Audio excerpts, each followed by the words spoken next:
In the first semester, you will suffer because you lack context that someone else like me who has already been through the first semester has. And so the first and most important lesson that I can give you to suffer less in the first and also the second semester is to not allow anyone to tell you nothing. So in the first few weeks of university, I was more anxious than before entering university, and my clarity has decreased because everyone kept telling random things. They told that math has a failure rate of 50%. They told that it is difficult to find a balance between studying and hitting the gym. They told that it is difficult to then choose random modules and all these different things. But the thing is, I didn't know, for example, whether I would be part of the 50% who would fail math because I didn't know my competition, and I also didn't know how math would be and whether I would be good at it or not. So it would have been better if I had not listened and just taken everything that people say with a grain of salt, you know? Some professors will tell that their subject has a 50% failure rate just to motivate you to go to their lecture so that they can seem more important. And so you would therefore fall to their status and power games by listening to what they have to say. This is distinct from asking specific questions about things that you want to know. But listening to random things that you don't know how to interpret is wrong, and it will give you useless anxiety. The second lesson that I can give you to suffer less in the first semester is to do things that you want to do in your own rhythm. So that means, for instance, not going in the library when you know that you can study alone a lot better. It means that you don't go to a party when you don't want to party. It also means that you don't do any extracurricular things just because they sound cool and just because you want to fit in. I have done many things that I would now consider useless. For instance, in the first semester, I went to every single lesson that we had. And it was just useless because I very well knew that I only focused at home anyway. But I had fear that by skipping the useless things, I would suffer. But that didn't happen. My grades stayed exactly the same in the first and in the second semester. The only difference is that in the second semester, I went to basically no lectures at all. I had no lectures on Monday, no lectures on Wednesday, and no lectures on Friday because I just skipped them because I knew that those things don't bring me forward. I don't need to do things that I know don't actually change anything, and it just takes courage to cut those things out. Which brings us to the next point: to skip lectures when you know that the lectures suck and have nothing to do with the exam. The advice that I can give you is to just find out what the exams will be like. You can ask your professor for old exams, or maybe you have some kind of forum where the old exams and the exercises and the notes are all stored. If so, then start with those and then decide whether the lectures are useful or not. I would recommend you to attend every single lectures, and those where the exercises have nothing to do with the test, where the lectures have nothing to do with the test, just skip those. Unless, of course, you want to be in the flow of university, but if you study alone anyway, then wasting time traveling to the lectures, then sitting for 1.5 hours there, and then driving back is just not useful. The next tip that I can give you is, if you already skip lectures and study alone, then hiring some private tutors is an excellent choice. In the first semester, I suffered quite a lot because I couldn't figure out the math and the electrical engineering homework. And after my mother gave me a few €100 to spend it on tutors, my life got significantly better because I could cut my studying time in half. This freed up a lot of mental energy, so I no longer had to study 8 hours for a subject per week, but could cut it down into 4.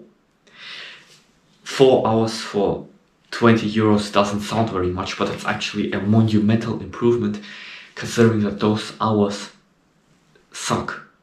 Learning is not fun unless you're a psychopath. Some people enjoy studying, but I'm not friends with psychopaths, and none of the people I actually know like studying, so I would also say that studying is contrary to human nature because you have to exert effort for something very abstract. And so if you can cut that time down, your life will get better because you will also free up mental space for creative pursuits. And if you study less, you will actually become better at studying. Now, the next thing that I can tell you is to buy food in the cafeteria as much as is possible. Because I eat in the cafeteria twice or thrice a day, I can skip buying breakfast and I can also skip dinner, which saves around 2 hours a day. 2 hours a day is a monumental improvement once again, because 2 hours is like recording an extra video. So I could either eat at home and pay the exact same price, or I could record a video for the exact same time that it would have taken to cook and stuff like that. The food in the cafeteria is not very expensive. It costs around 6 to 9 euros a day, which is 200 to 300 euros a month. At least that's what it costs here in Dresden. I don't know how much it costs in your place and whether you have a cafeteria with proper food to begin with. But if you do have that option, absolutely take advantage of it. You'll save a lot of time. You know, if you live alone, then cooking is more expensive than just buying food in the cafeteria. It's only worth cooking if you have 3 people and if you rotate the cooking, if one person cooks each day, then you can save money. But if you want to save time, you should go to the cafeteria, especially considering that you can go in the cafeteria in the breaks where you would do nothing anyway, and you don't have to get out of that flow when you are home just to eat again. And so these 2 hours actually add up to be a lot more. The 6th tip that I can give you is to not expect to find friends right away.